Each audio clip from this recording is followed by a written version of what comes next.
Do you run your own freelance business? Or maybe you're thinking about picking up some business on the side? Well, then you need FreshBooks. FreshBooks is the quickest and easiest way to get invoices out to your clients. It's easy to use. It works anywhere, available from any device on the desktop, iPhone, iPad, Android, and all of your data is backed up and secure. And it makes it really easy to get organized and get paid. You'll be tracking time, logging expenses, and invoicing your clients in no time.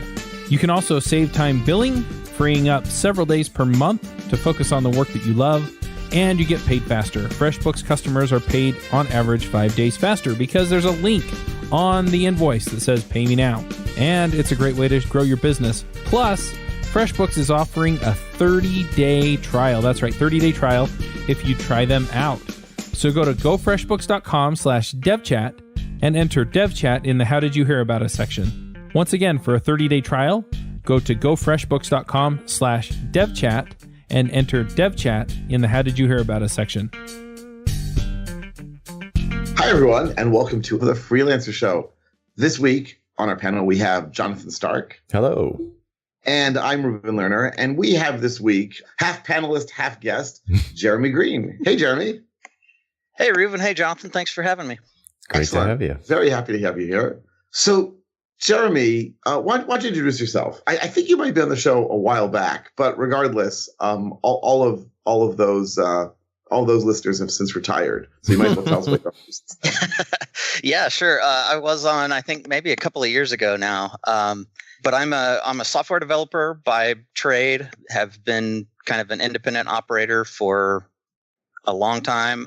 Do a mix of work for clients, just doing, some consulting type stuff, some stuff that's more closer to contracting. Have a number of SaaS applications that I've launched, both by myself and with business partners. Have been doing SaaS work in one form or another for a lot of years. I can't even count right off the top of my head, but cool. That's kind of the super short version of where I'm coming from. So many freelancers. I mean, there are obviously so many different things you can do as a freelancer. And even if you're like a programmer type, freelancing can take a whole lot of different directions. Just those of us who've been panelists on the show can sort of demonstrate that variety. And one thing that we've talked about quite a bit is doing products. But one kind of product that, I mean, as you just mentioned, you do, and that people sometimes are they think about doing, is a SaaS, which for those of you who aren't up on the, cool acronyms of the decade, the lingo. It's software as a service, right? Which basically means a web application, but one that you pay for. I mean, pardon me if I'm like making it too lowbrow there. And so Jeremy, you mentioned you've got a few of these, and I think one of the things that I'm certainly curious to hear, and our listeners would also, is why should you and why should you not do a SaaS? Like, what are the sort of pros and cons versus other kinds of consulting? Because I know you do that. And also, since we've got some product experience, I'm sort of curious to think about and throw out, like, what are the pros and cons versus doing products? So maybe we can start, but just tell us about your SaaSes. Tell us how sassy you are. Yeah, sure. So currently my largest SaaS by customer base is one called Remark with a Q. It's at remark.io, and it's basically a document preparation service.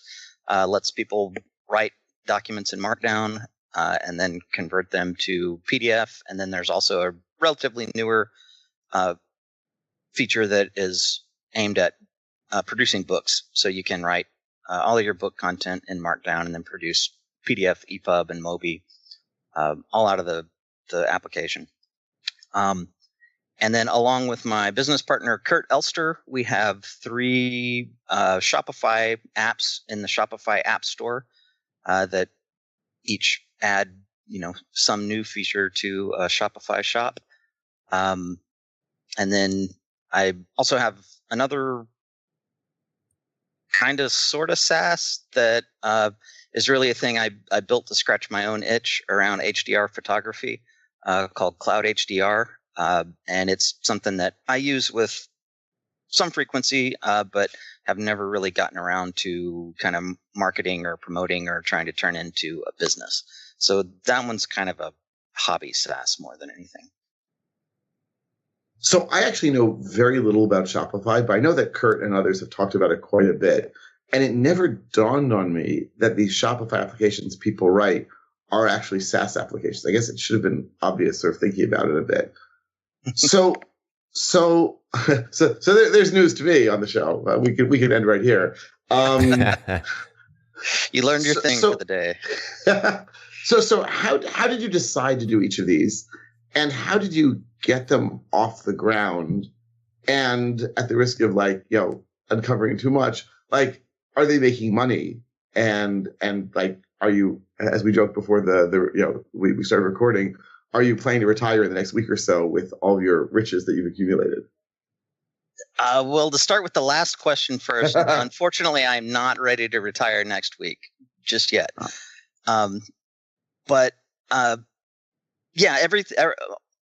of the SaaSes that have launched and are in production are making money, some more than others.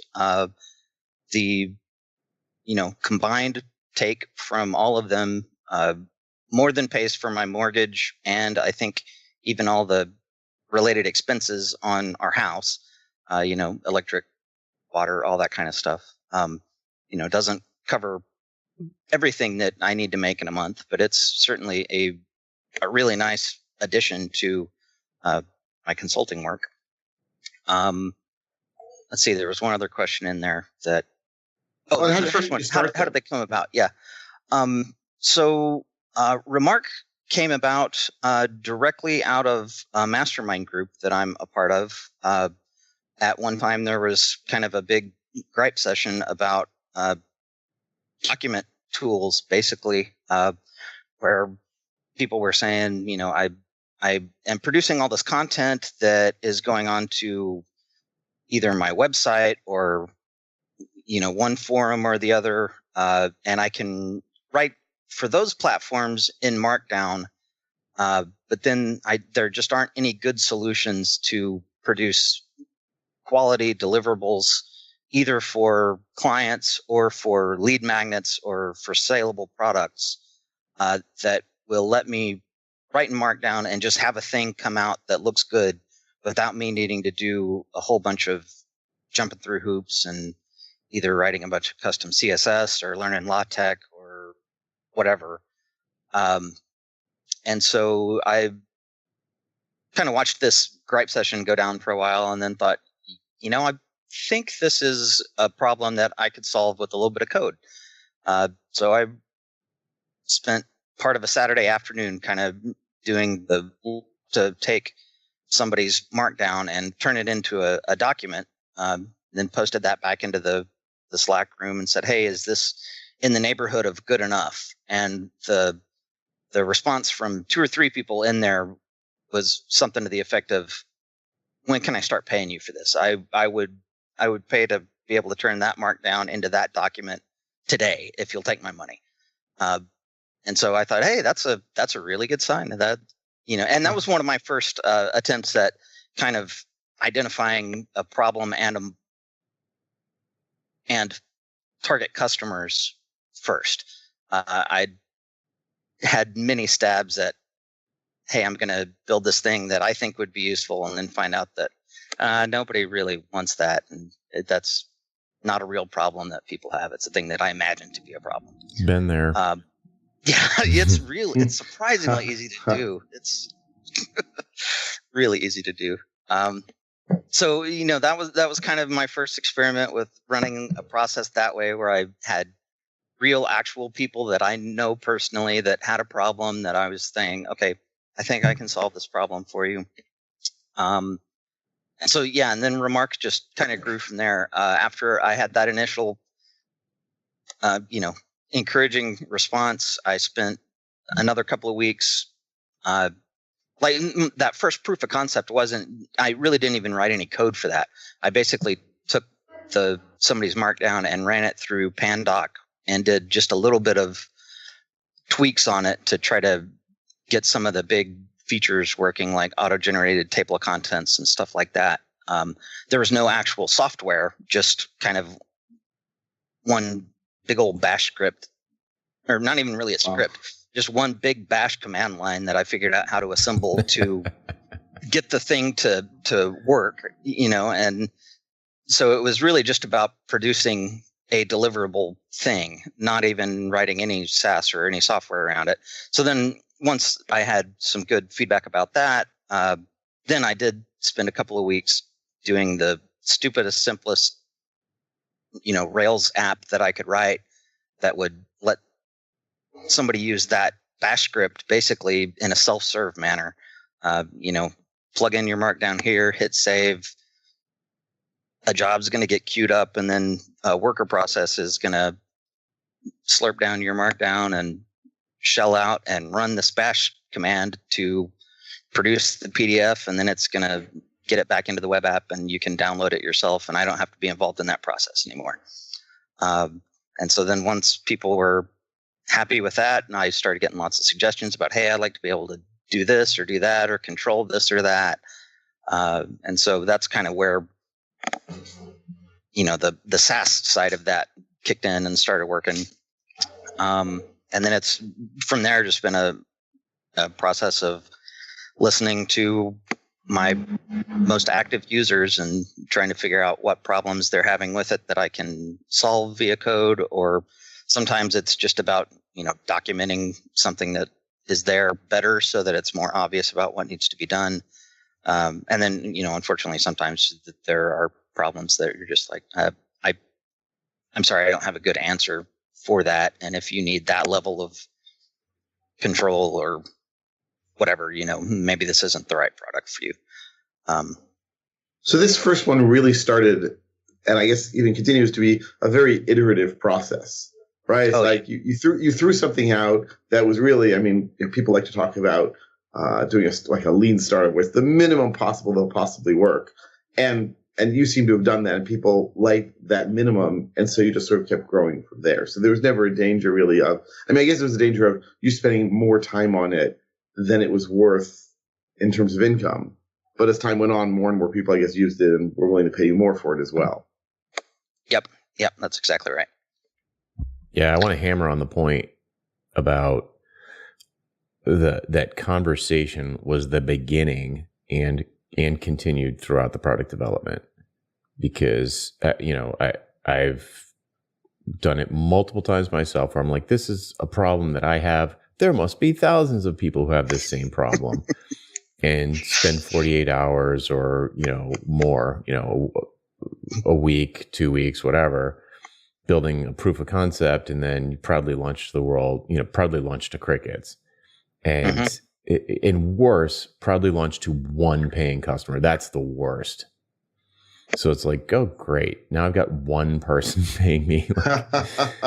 So yeah. That's the most embarrassing. That's like, so anyway, so I love the part of this story that I love the most is that it started from a conversation, proof of concept, back to the potential users, more conversation, sort of, this post facto product market fit thing is like, it makes me crazy. Like, why would you try to have a conversation with people after you've created something? Why not have the same exact conversation before you do all the work? It just drives me crazy.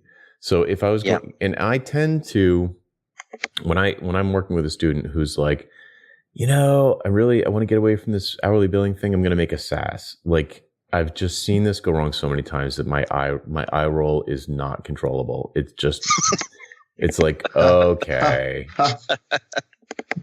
But if they have an audience and if they're having conversations and if they have people who are dying to beta test it, then I can be convinced. I can be told like, all right, or if it's simply a long bash command line script, not even script, like you said, just like a long bash command that they really need to do a little bit of research. It's going to take a couple hours. I'll have a proof of concept done by the end of Saturday.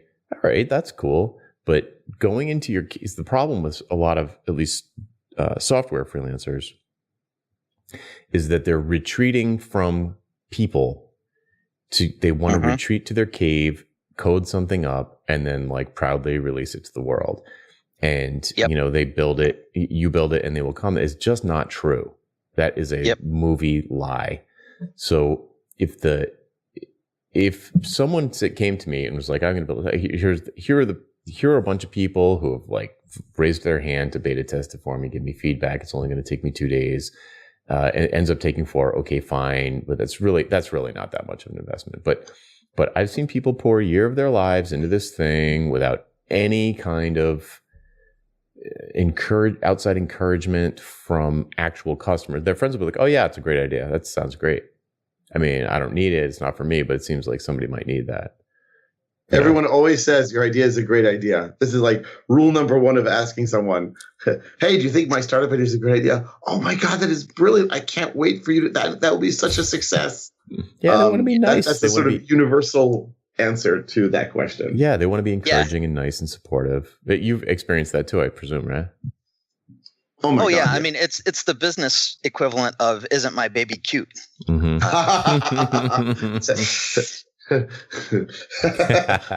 That's a fantastic analogy. Yes.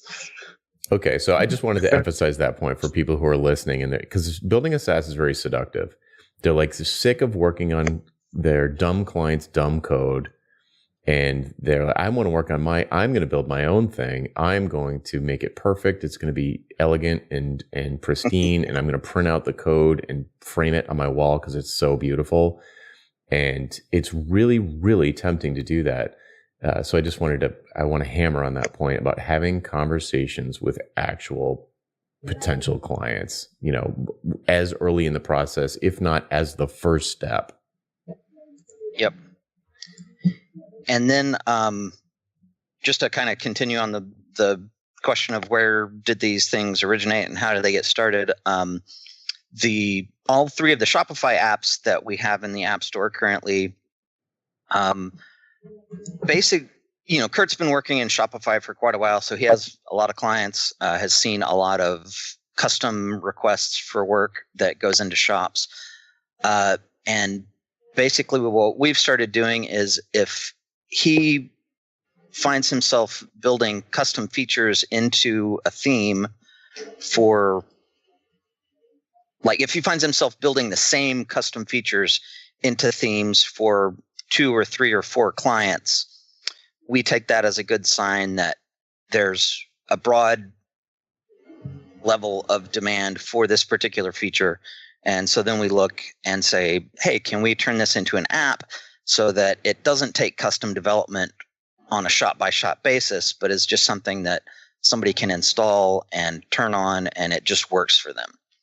So a lot of times. Oh, sorry.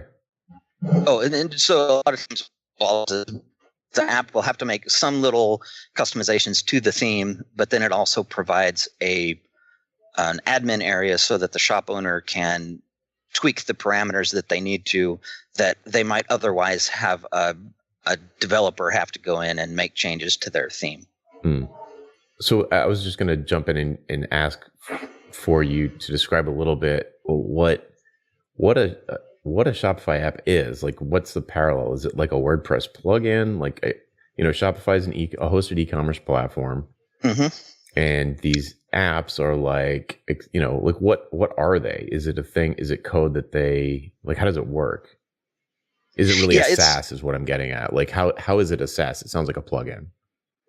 Okay, yeah, it's very similar to a WordPress plugin, but it would be like if instead of instead of downloading a zip full of PHP files that you then upload or unzip into a directory in your WordPress install, it would be more like you just link to an external site that provides the plugin for you, and can talk back and forth between this external plugin and your local WordPress install. So it's kind of like a hosted WordPress plugin, if that makes any sense. It does, actually, yeah. So you kind of like do either there's like some sort of API key or an OAuth dance. And yes, what's an example? Like what's one of the Shopify apps that you guys have? Sure. So our biggest one's one called Crowdfunder, and it basically lets shop owners set up Kickstarter type campaigns on their Shopify store. And so there are really two big parts to the application itself. One is modifications that we make to the theme to be able to inject kind of the progress meter and all of that kind of visual stuff that customers see when they visit the store. The little bit that says, hey, we've sold 5 of 10 and we're halfway to our goal. And then the other side is the admin interface that the shop owners use, where they can go in and say, hey, I want to start a new pre-funding campaign, and it's going to be attached to this product, and the number that I need to sell is this, and the end date is that, and I want the color of the progress bar to be blue, and here's how I want the various bits of text to be worded. And so that whole admin interface is really the SaaS portion. That's the stuff that we have to keep servers alive to be able to answer requests, and we maintain the database of the campaigns and which store they're attached to and which product and all of that stuff, and then kind of just inject that data into the Shopify store. And so then when somebody visits a page, the Shopify servers actually render the template that we've injected into their theme, and then use, they pull data from a combination of the shop itself and from our database to let everything render properly. Yeah, it creates like a mashup between the two things. Yeah, that's very cool. So I'm curious mentally if you feel like there's mentally is the wrong word, like almost emotionally. I'm almost asking for an emotional distinction between the Shopify apps and Remark. So like, do you feel differently, or do you categorize those things differently in your mind in terms of, I mean, I think based on your description, it's undeniably a SaaS, but Remark is very much a freestanding thing that you completely control, and the Shopify stuff is a platform-based solution that I don't know how it works, like business model wise or like revenue share wise, but you must be at Shopify's mercy to a certain extent. So like, how does that? Definitely. How do you? Is that, I mean, I can imagine in many ways that's a good thing. So I'm kind of curious how you break those two things down. Yeah, there's pros and cons to each one of those distinctions that you mentioned. With Remark, it is nice that it's not kind of, I get to play by my own rules on that one. If there are things that I think would be useful and that I can do, I can just do it without having to ask anybody's permission, without having to, get approval through the App Store or anything like that. But kind of on the downside, I think it'd be better if I maybe frame it in terms of upside for being on the Shopify platform. The upside to Shopify platform is that there's a very well-defined potential customer base, which is people that run Shopify shops. And so and a lot of times those people are already looking in the App Store for cool things that they can add to their store that they think would help them. So there's kind of some, a pre-built marketing channel there, as well as a very well-defined prospect base. Whereas with Remark, it's a lot, it doesn't really have either of those advantages. There's not a pre-existing platform that we're plugging into that we can readily identify potential users, and there's no pre-built marketing channel that we just know people are going to find the app. So it requires a lot more kind of active work on identifying the target market, marketing to them, trying to get in front of them, getting people's attention, all that kind of thing. Yeah, there's no app store. Yeah, and another kind of distinction there is that with the Shopify stuff, those apps are just a lot smaller than Remark is, because they're adding one feature to an existing platform instead of having to be the platform. And so they are really very tiny apps that are pretty easy to maintain on just one or two Heroku instances, and it feels a lot less risky to take some risks with the Shopify apps, just in terms of, hey, let's build this thing that, only 2 people have asked for it so far, but we think it could be useful, or in terms of just doing something maybe a little bit unconventional. It's so quick and easy to get one of these things going that it just feels smarter to kind of take some risks, and feels okay to have some things that maybe aren't guaranteed to be home runs. If that makes sense. It's like, we just need to do one thing well. We don't have to have like every single thing, like security, performance, like CDNs, everything. It's just like, we need to do one thing awesome. Mm-hmm. So do you find that, I have no idea about pricing or anything like that, but is there a different, I imagine that the pricing, well, who knows? I mean, are Shopify apps like less expensive than like freestanding sorts of applications like Remark, or does it really depend? It just totally depend on how much value is in the feature. When you start a new project, typically you need things like a domain name, hosting, things like that.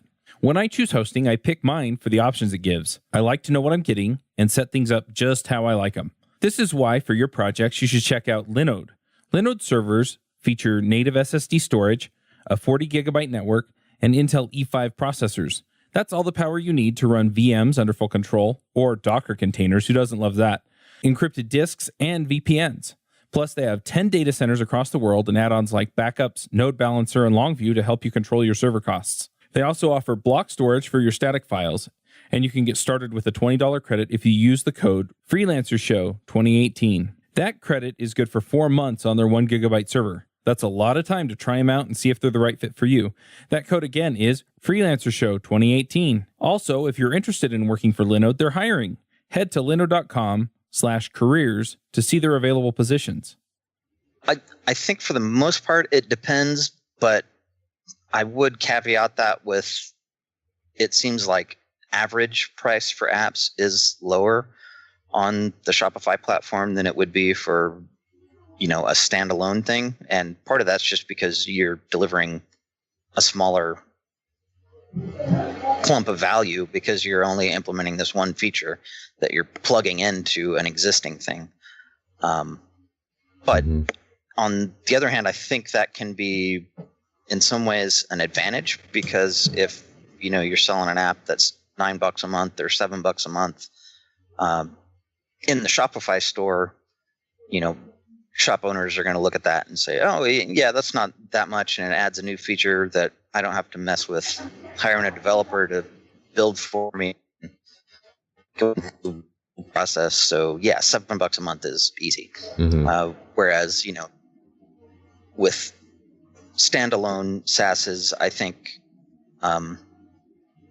you're usually going to be trying to capture a little bit more than $7 a month if you're doing something that really is providing value. And if you do price things at $7 a month in standalone SaaS, I think a lot of times that kind of signals low value, and in some ways makes people more hesitant to pay for it. Right. Sounds buggy. What'd you say? Sounds buggy. Yeah, exactly. I think there's definitely a sort of image of SaaS as, well, you write the software, you roll it out, and you're done. You get to twiddle your fingers. So I'm curious to know how much time you spend on each of these per week, and keeping in mind that you also are doing some number of consulting hours per week. So how do you schedule that even? Yeah, so it really does vary by the week. For the most part, once we get one of the Shopify apps launched, there's not just terrible amounts of upkeep or maintenance that needs to be done on them. And that's another advantage to having them be so small and focused, is that it's really easy to get to done. Like in a lot of SaaS, there's kind of the saying that the product is never done, because there's always going to be new features. There's going to be, just technology changing out from underneath you that you need to keep up with. And with the Shopify apps having such a small footprint and such a small focus, those really do get to a place where they feel like they're done. And, okay, we don't need to add any new features to this. We've uncovered all of the big show-stopping bugs, and we've got those fixed. Of course, there's always users can always find some new and innovative way to break things. But for the most part, there's not a lot of upkeep. I've got them set up on Heroku and other services that, handle a lot of the, I guess, what you might think of as physical upkeep, keeping the servers alive, all that kind of thing. So yeah, those for the most part feel like they can get to mostly done. There has been a pretty good amount of churn in all of our apps recently. Churn's not the right word. Like code churn, not customer churn. Mm-hmm. Just in terms of trying to smooth out our onboarding processes and communications there, and kind of helping people understand what the setup process is doing, and letting them know that, hey, we're adding these files to your theme that then control how your stuff works. But that's kind of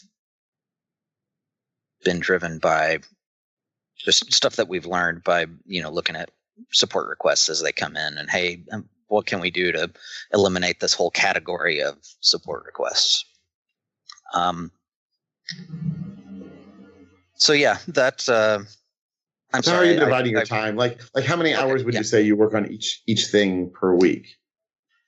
In a given week, in an average week for most of them, it's very little, maybe 2 to 3 hours of just kind of keeping up on bug snag reports and making sure that, we've got the right resources provisioned, stuff like that. But then, other times when we do uncover a bug or some new feature, or, one of those onboarding problems, sometimes it'll be 15 or 20 hours that week just trying to get that new feature out the door.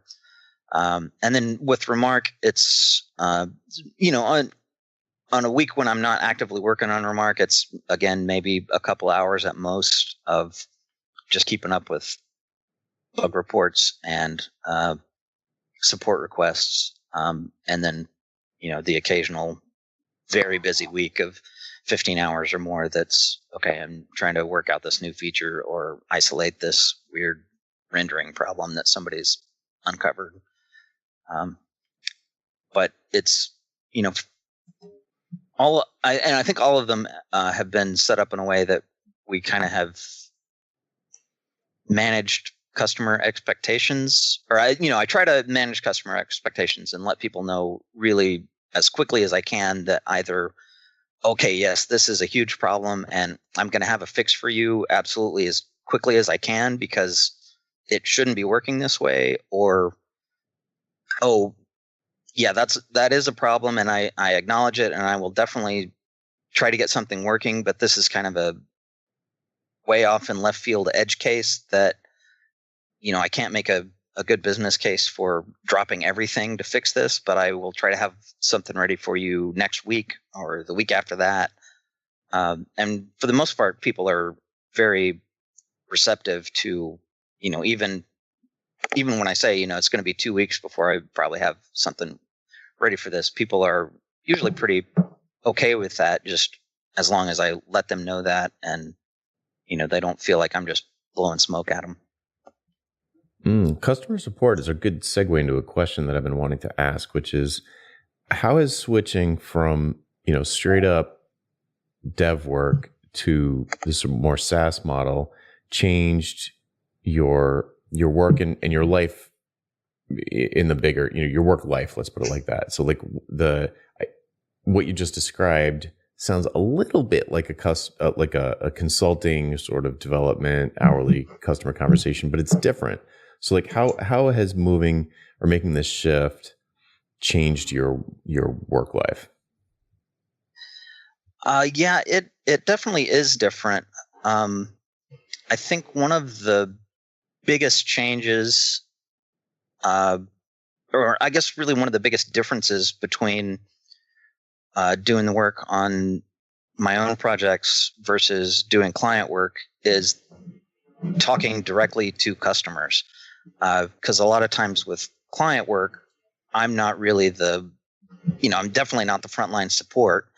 And in a lot of cases, I really don't even have access to customers to even, ask questions about uncovering problems or anything like that. That's somebody else's job, and they do that, and they filter stuff down and gets turned into, hey, here's this big new category of problem that we need to solve, and we need your advice on how to do it. Or, if it's something that's more in the contracting realm, it's, hey, here's a feature, build it, versus, really being kind of down in the trenches and getting more at root problems and coming up with the diagnosis instead of just implementing somebody else's prescriptions. Yeah, like somebody else's understanding of what's going on. Yep. One of the reasons why I tell people that I'm so happy to be doing training instead of software development is that I don't have to worry about getting bug reports and fixing them and people's emergencies in the middle of the night. That's just sort of a thing of the past for me now. But when you do a SaaS, you're not only dealing with bug reports from your client in the middle of the night, you're getting bug reports from all of your clients in the middle of the night. And for some of them, look, I mean, for Remark, I guess, if you tell them, hey, I'm working on that, give me a day or two and I'll have it done. For the most part, like as long as they can put out their book or document or whatever, I'm sure they're happy. But, if something goes wrong in the Shopify app, then this is like someone's money, someone's livelihood on the line to some degree. So do you feel like your time, like you had to spend, at least at the beginning when you launched these apps, these SaaS apps, did you feel that you were spending a lot of time dealing with these bug reports at breakneck speed because it was live and because it was mission critical? I really don't think that I ever did feel that way. And I think that was a combination of, like on the Shopify things, I think a lot of that is a function of them just being so small and focused that, and couple that with the Shopify review process. They don't want stuff getting into the App Store that they know is buggy. And so they do a pretty good job of trying to exercise all of the features that are built into the thing before they even let it get listed. So there have been a couple of the shops, during that review process, the Shopify reviewer will uncover new edge cases that we hadn't thought about. And so then that just kind of delays the launching to get it into the shop, but it's not really a hair on fire class of problem. It's the kind of thing that we can take a day or 2 days or a week if we want to get everything fixed up and then resubmit for approval. And knock on wood, maybe we're just lucky that we haven't had any big, hardware or infrastructure problems that have just taken everything down and required a middle of the night recovery or anything like that. But just on the feature side, everything is so small and focused that between having good test coverage, between having good test coverage and their review process, it kind of eliminates really the chance for a lot of super critical bugs to be hiding in there. Right. So, I mean, in some ways, then it's not just your good coding, but it's also the fact that Shopify is willing to act as your QA team in many ways. And if it gets delayed, it gets delayed. That's really nice. What about a Remark? I mean, I guess there it might be less mission critical, make you sweat about it. But you said it's a much larger thing. It's standalone. Have you had any things like that? Again, no real big, just, infrastructure or, just the whole system going down type problems. Well, I take that back. I did have one. I guess I've had one kind of hair on fire incident, and it, of course, came when my wife and I were on vacation. We were in Finland, staying up at a winter resort, which was crazy. Didn't see the sun for a week, but one night when we got back after doing stuff, I did my daily check of emails and see what's going on, and had reports from several Remark customers that they were trying to generate documents and couldn't get anything to work. And just kind of the nature of Remark has been one of those things where it's not uncommon to get one report from somebody, and I find that for whatever reason they've managed to find a weird syntax that the Markdown parser doesn't deal with nicely. But when I've got emails from several people telling me about it, I was like, oh God, this is not going to be good. So I spent, a few hours on that one, just at the resort hotel, trying to figure out what was going on. Turned out to be one of the gems that I used had pushed. No, they had revoked a version that I had locked to, and so that, coupled with AWS having cycled one of my servers, tore down an old one, spun up a new one, the automated install process couldn't find that version of the gem that had been revoked, and so it kind of everything went kablooey. God, that's a perfect storm. Oh yeah, and while on vacation. So once I got that uncovered, it was a 3 or 5 minute change to get a new version shoehorned in there and do that, and write kind of an angry letter to the gem angry email to the gem author saying, "Hey, why'd you revoke that? It's kind of a jerk move." But yeah, for the most part, when an individual user encounters a problem in Remark, I can usually fairly quickly diagnose where in the document the problem is, and at least tell them, hey, if you leave out this one problematic snippet, you can get things working again. And I'm going to now go try to figure out why this snippet is problematic and what I can do to work around it so that you don't have to even be aware that this is a problem. But in the meantime, here's how you can not be just dead in the water. Right. Yeah, that's nice. So do you feel like you talk to people more? And when I say talk, I mean just, in all the ways that we talk digitally these days. Do you feel like you talk to people more now or before you did SaaS products?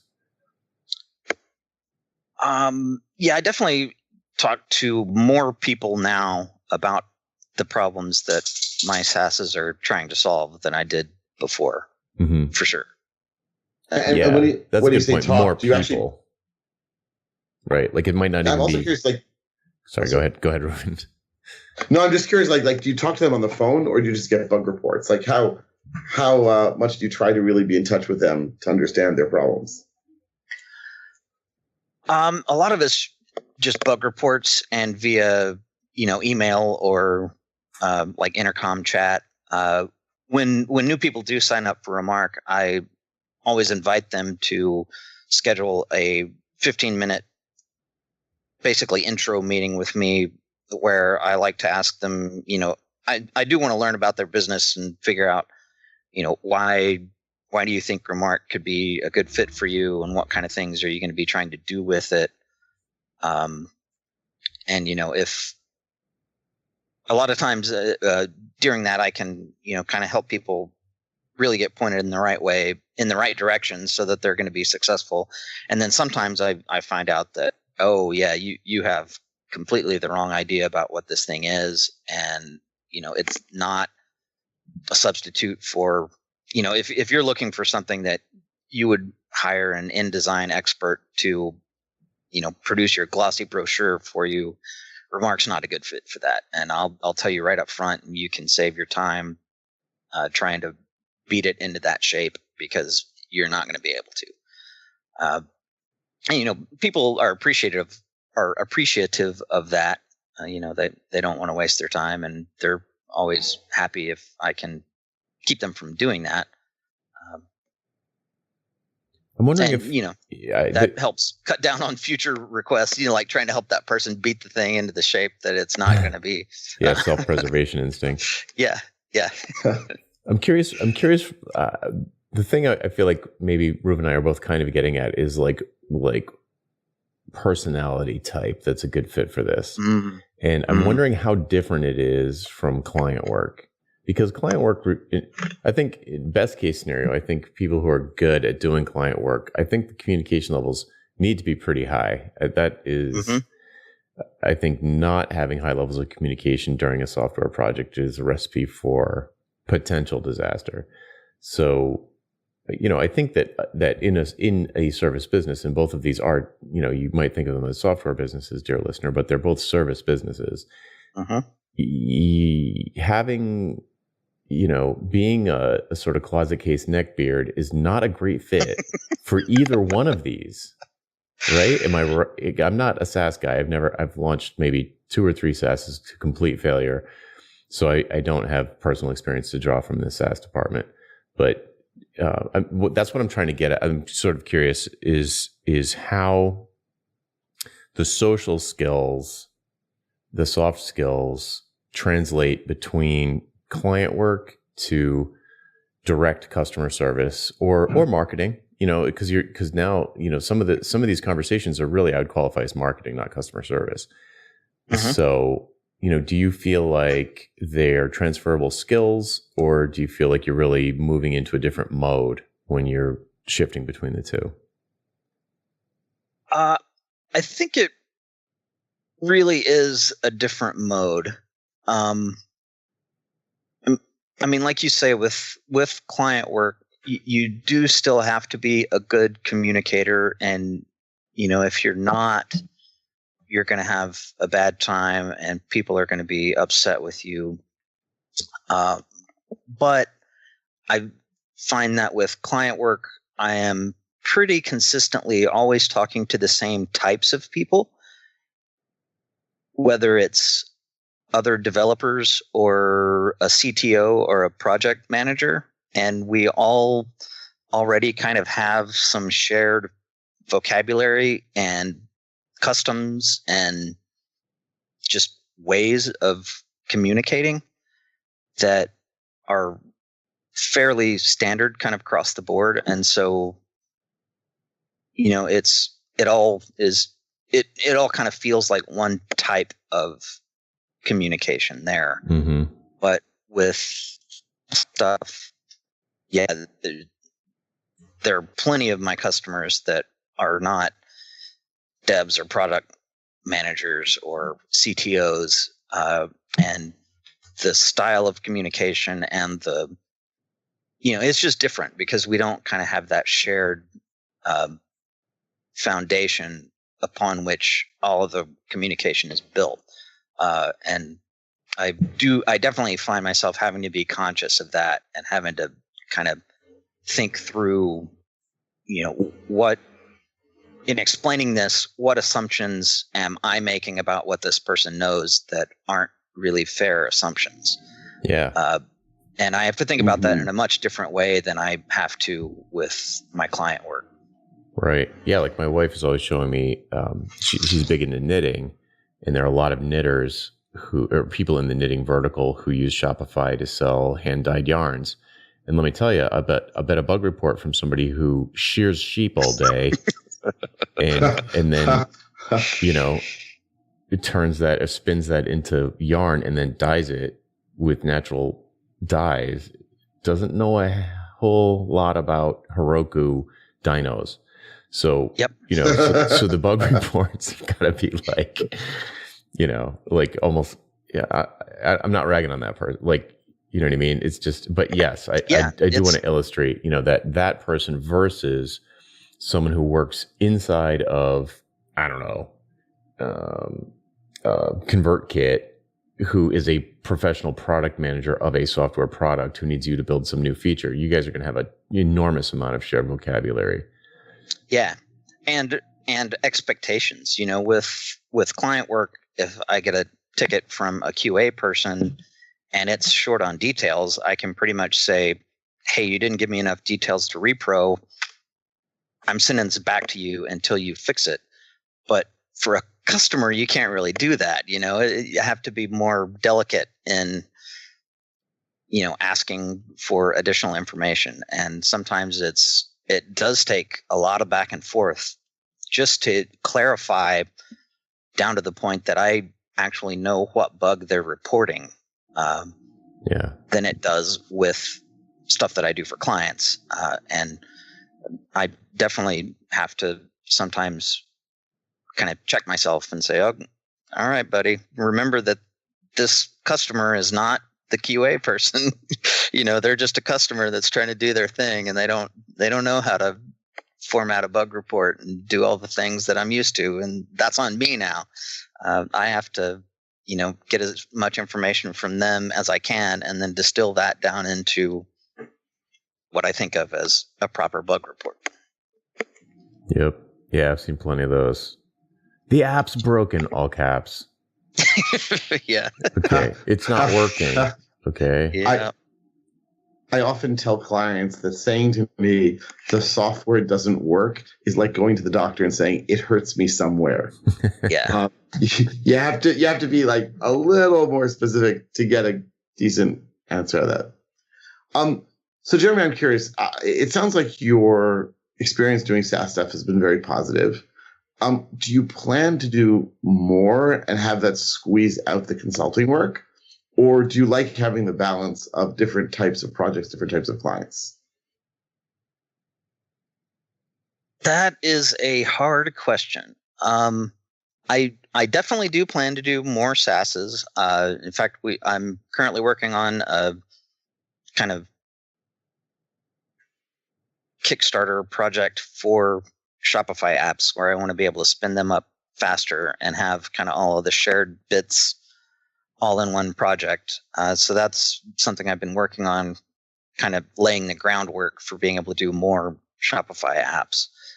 And yeah, I think I would love to eventually get to where I didn't have to do consulting if I didn't want to, but I do enjoy consulting with people and getting the visibility into kind of what problems people are running into and how they're solving them. And it still pays really well. And in kind of a weird, it doesn't, non-intuitive way. In some ways, it's easier to convince one of my consulting clients to pay me a whole bunch of money every month than it is to convince a potential SaaS customer to pay me just a little bit a month. And so, yeah, I would love to eventually be able to get away from it, but I think it's probably going to be a long process. It's cool. It's a cool diversification to have, and they both do feed, like the expertise feeds each other. It's different. Mm-hmm. It's like horizontally, it feels like there's a flywheel effect there, but sort of vertically, there's nothing because the just completely different customers, as you just pointed out. But you do end up with a horizontal flywheel effect where you are such an expert at almost like the Lego blocks that software development is kind of turning into. You know, like, oh, here are all these pieces. Like, here's LaTeX, or however you say that, and here's Bash, and here's Rails, and here's Heroku, and here's, you know, the Shopify API, and here are all these like parts that I can jam together to solve business problems. So I think that's really cool. And normally, you know, longtime listeners of the show will know that I'm a skeptic when someone comes to me with their great new SaaS idea. But this, I think if you approach it in the way that Jeremy's been describing here, then you could easily convince me that it was, that you were not going down the sort of seductive path of the build it and they will come type of approach. So I think this is cool for people who do have a horizontal specialization.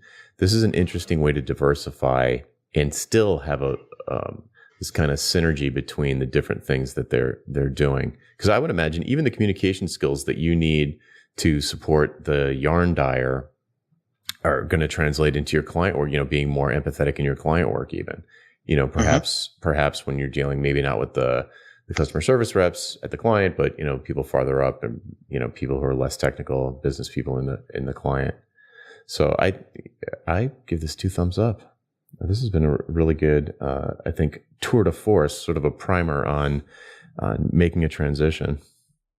But yeah, just to touch on something you said there, I definitely think that there is kind of a flywheel effect. I have had more than one client just straight up tell me that the fact that I have my own SaaSes launched in production with paying customers gives them a lot more confidence that I'll be able to, you know, make good decisions for their organization, that I understand that there are business trade-offs and that it's not just a technology for technology's sake, you know, and that I know how to talk to customers if I have to, all that kind of stuff.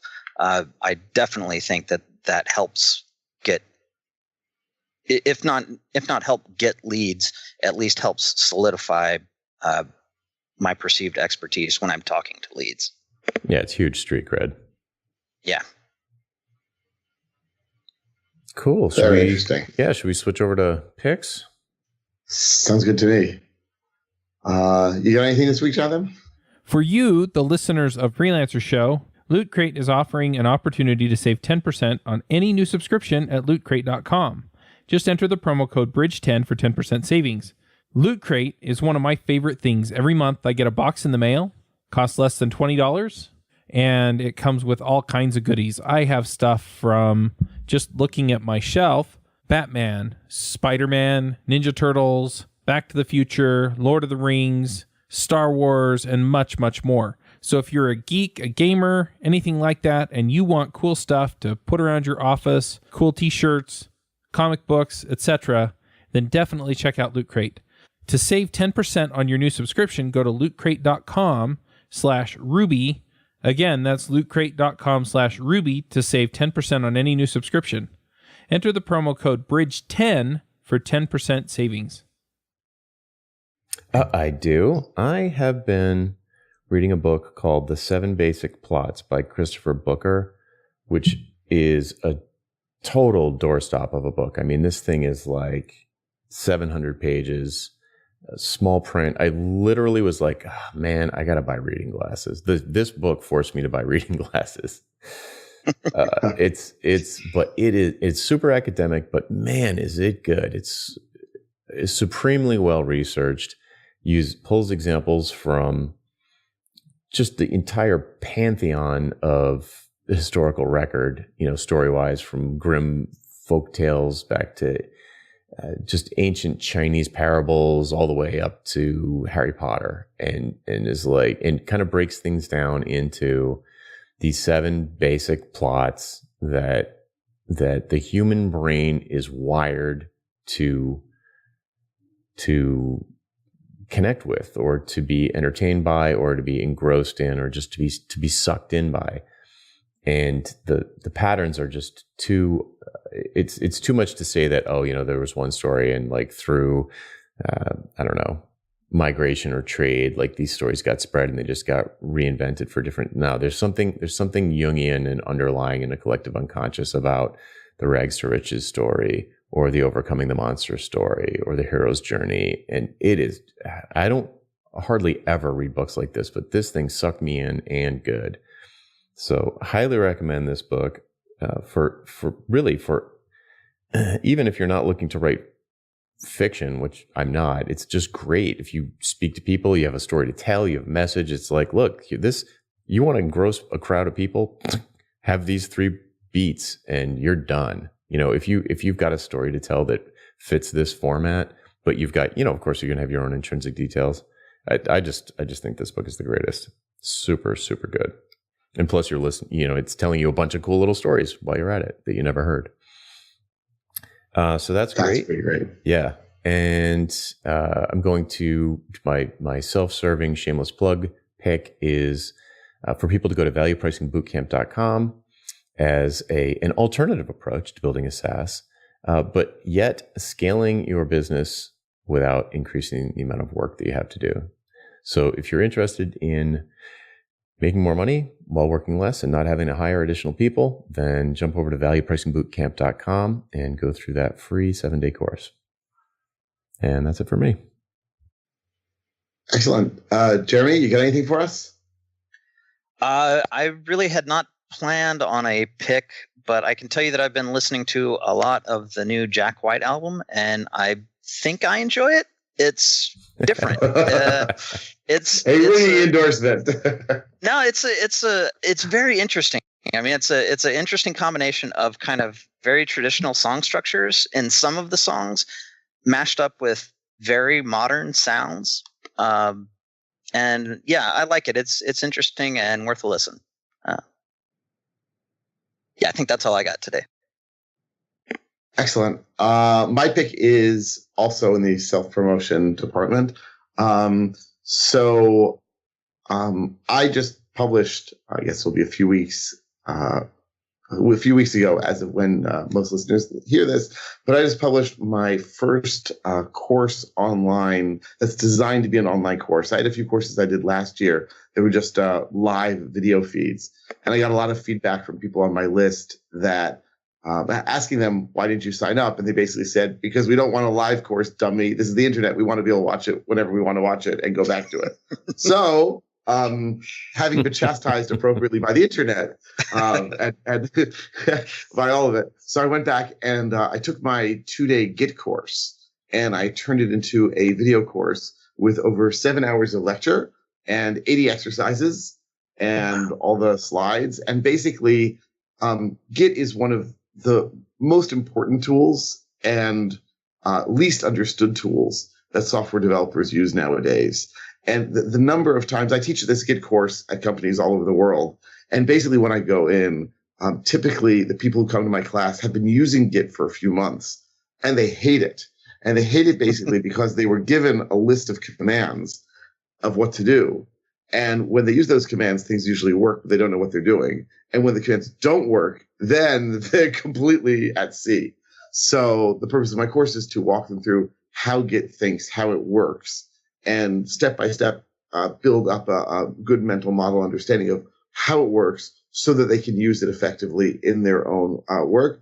And what surprised a lot of people who take the course is I deal with the network stuff, pushing, pulling, cloning, way at the end, almost as an afterthought. Because really, once you get everything else, all the other concepts, then that's just like sort of then you get that for free almost.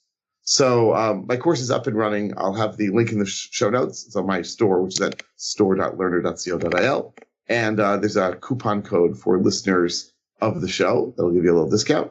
And if you have questions or comments about the course, I'd be delighted to hear from you. And I can tell you more about it there. And I think with that, we're going to close the show for today. Jeremy, thanks so much for joining us. And I think we're going to have you quite a bit in the future, which will be delightful. And thanks to all of you for listening. And we'll be back next week on the Freelancer Show. Bye. Bye, everybody. Bandwidth for this segment is provided by CacheFly, the world's fastest CDN. Deliver your content fast with CacheFly. Visit CACHEFLY.com to learn more.